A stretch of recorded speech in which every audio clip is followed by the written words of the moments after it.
Welcome, everybody, to the B Word. I'm Steve Lee, the lead of Square Crypto, and I'm here today to moderate a discussion about Bitcoin that will span from what makes it special to its relationship with energy, the community ethos, and the future of Bitcoin. I'm joined by three special guests.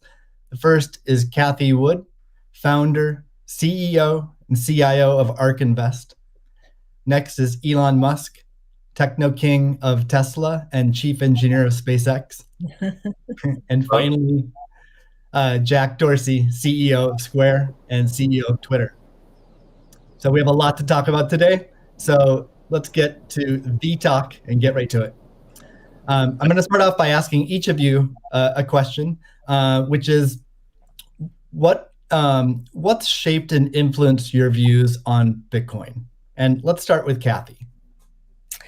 Okay, Steve, thank you. Well, the first thing was our focus on disruptive innovation. So starting in 2011, Brett Winton, our director of research, who I know will be on the program later, he started talking about this thing called Bitcoin at the time.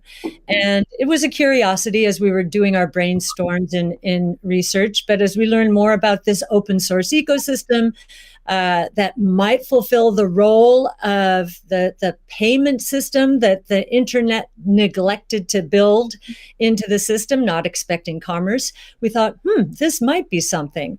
And then I became even more interested when I realized that my economics would come into play as well here. And Art Laffer, my mentor from USC, and a monetary scholar. In 2014, I asked him if he would collaborate on a paper on Bitcoin. And he was a bit of a naysayer at first, but agreed to read the paper. He read the paper, tore it up, and from an economics point of view, really wanted to understand this. And he said, I think you got something here. This is a rules-based monetary system. I've been waiting for this for my entire career. So the combination of disruptive innovation generally, economics on top of that, and the huge misunderstanding out there as to what this is, that was intriguing and launched our research effort. Thank you. Elon, what's influenced your views on Bitcoin? Well, I've thought about money for quite a while, obviously since the PayPal days. And then the companies that preceded that, X.com, which I created, and Confinity, which Peter Thiel, Max Levchin, Luke Howry, and others created. We combined the companies and made PayPal. So I've been thinking about money for a long time. And really, I think it's best to think of money as an information system, primarily an information system for labor allocation. For practical purposes, it exists in a series of heterogeneous databases, like very different databases in bank mainframes around the world. It moves quite slowly in reality. It seems to move fast sometimes, and it does with PayPal, which is real time. But the vast majority of the systems out there are batch processing. So the actual reconciliation may take 1 to 5 business days, sometimes longer. And you have the ACH system, which is ancient and still in operation, which allows transfers effectively like a check would be an ACH transfer, but it's not secure. And you've got the credit card systems, which are also not secure. It would be like handing your username and password to a stranger in a restaurant if you buy a meal. So there's definitely an opportunity for something that is better from an information theory standpoint. So and there you can think of it like data on a network. I think is the way to view it. What has the most throughput? What has the least error? What drops the fewest packets? Fraud, for example, being a source of error, and government interference in currencies being a source of error. But it's fundamentally an information system. So I think it makes sense to support something that improves the quality of information with which we conduct the economy. And Bitcoin is a candidate for that. It does, I think, some things Well, and it's obviously it's evolving, and there are additional things like Lightning being done on top of Bitcoin.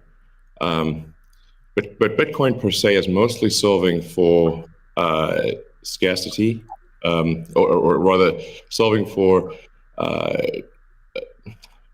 essentially having no throat to choke, decentralized. So there's no one who can be coerced in any way to empty their Bitcoin account. Well, I guess they could technically, but on an individual basis, but the system as a whole cannot. And it has an open ledger, which is also quite good. But transaction volume is low. Transaction cost is high, and usability for the average person is not yet very good. But it has a lot of potential. And I should say that, like, I'm not, and I apologize for taking a long time, but there certainly is a lot to say. In general, I'm a supporter of Bitcoin and the idea of cryptocurrency in general.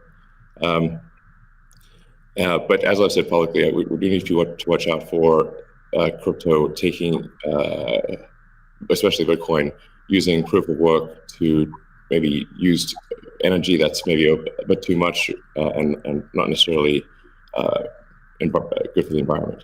So, but on balance, I support Bitcoin, and I'm not an investor. The only publicly traded stock I own is Tesla, and the only significant thing I own outside of Tesla is my SpaceX stock that could help create both companies. So, but apart from that, I do own Bitcoin, and Tesla owns Bitcoin, SpaceX owns Bitcoin, and I do personally own a bit of Ethereum and Dogecoin, of course. So. Okay, great, thank you. And we'll get into some of those issues in more depth as well. Jack, how about you? What shaped your views of Bitcoin? The network and the community. It's deeply principled. It's weird as hell. It's always evolving, and it just reminded me of the internet when I was a kid. And I encountered alt cypherpunks when I was fairly young, and this was a topic of discussion for years. I didn't touch it until 2008 when we started Square. Elon and teams at X and PayPal inspired a lot of what we were trying to do, trying to bring in more to a physical world. But we encountered this crazy predatory system that was slow, that was obtuse. And I think, one of the things that we tried to do, which X and PayPal also tried to do, is build an abstraction layer around this complication and around this predatory nature that the financial industry can tend to be, and make it work for people. But when I saw Bitcoin in 2009, you see a chance to replace the whole foundation. And everything that Elon was talking about in terms of ACH and the credit card networks were built with very different agendas in a very different time frame. And it's crazy that they still exist, and they have scaled, but they just are not relevant to today, and they're certainly not relevant to the future, especially when you consider the entire world and countries like Nigeria or Ghana or India, and its interconnection with countries like the United States and Canada and all over Europe.